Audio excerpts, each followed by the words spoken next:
இன்றைய நாளொரு சிந்தனை நிகழ்ச்சிக்கு உங்களை வரவேற்கின்றேன். இன்றைய நாளொரு சிந்தனை நிகழ்ச்சியில் நாங்கள் பார்க்க போவது உழைக்க தெரியாமல் வீட்டில் இருப்பவர்களுக்காக வேண்டி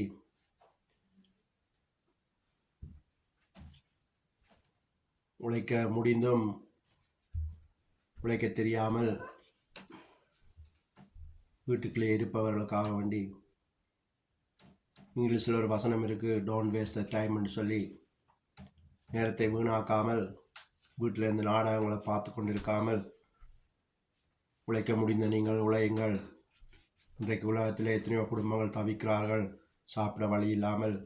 பிள்ளைகள் அழுகிறார்கள், அதை பார்த்து தாய் அழுகிறார். இப்படியாக குடும்பங்கள் தவித்து கொண்டிருக்கிறது.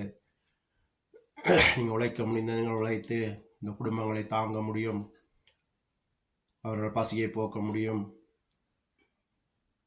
ஏழைக்கு இறங்குறவன் கடவுளுக்கு கடன் கொடுக்குறான்னு சொல்லி பைபிள் வசனம் சொல்லுது. எனவே நீங்கள் அவர்களுக்கு உதவி செய்யும்போது கடவுளுக்கு கடன் கொடுக்குறீங்களாம். கொடுக்கும்போது கடவுள் உங்களை பல மடங்கு ஆசீர்வதிப்பார், உங்கள் தேவைகள் எல்லாம் சந்திப்பார்.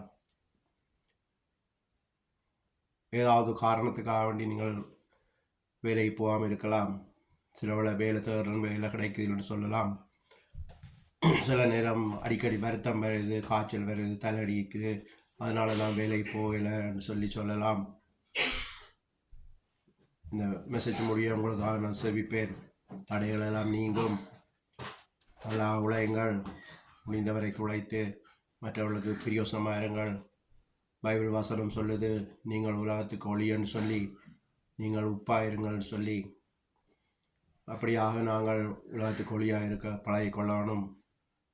நாங்கள் எங்கள் குடும்பம் என்று இருக்காமல் மற்றவர்களுக்கும் உதவி செய்ய கற்றுக்கொள்ள வேண்டும். அப்போது எங்கள் சந்ததி ஆசீர்வதிக்கப்படும். கொடுக்கிறவர்கள் உலகத்தில் செழித்து வாழ்வார்களாம். இதோடு உங்களை செபிக்க போகின்றேன். இயேசு கிறிஸ்துவின் நாமத்தினால் செபிக்கிறேன். ஏசப்பா, இந்த வீடியோவை பார்க்குற சகோதர சகோதரிகளை ஆசீர்வதிங்க. இவர்களுடைய தொழிலை ஆசீர்வதிங்க. இவர்கள் கையிட்டு செய்கிற எல்லா வேலையும் ஆசீர்வதிங்க. சங்கீதம் 92 சொன்ன மாதிரி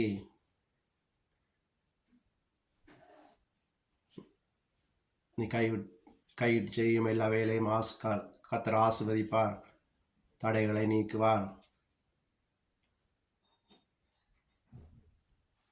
கண்ணூர் நாவூரில் இயேசுவின் நாமத்தினாலே கடிந்து பிடிக்கிறேன். இவர்கள் தொழிலுக்கு என்ன தடை இருக்கோ இயேசு கிறிஸ்துவின் நாமத்தினால எல்லாத்தையும் கடினப்படுத்துகிறேன். குடும்பத்தில் ஆசீர்வாதம் பெறட்டும், வீட்டில் ஆசீர்வாதம் பெறட்டும். இவர்கள் தொழிலெல்லாம் வர்த்திக்க பண்ணுங்க, ஆசீர்வதிங்க. இவர்கள் அந்த உலகத்தில் சாட்சியாக வாழட்டும்.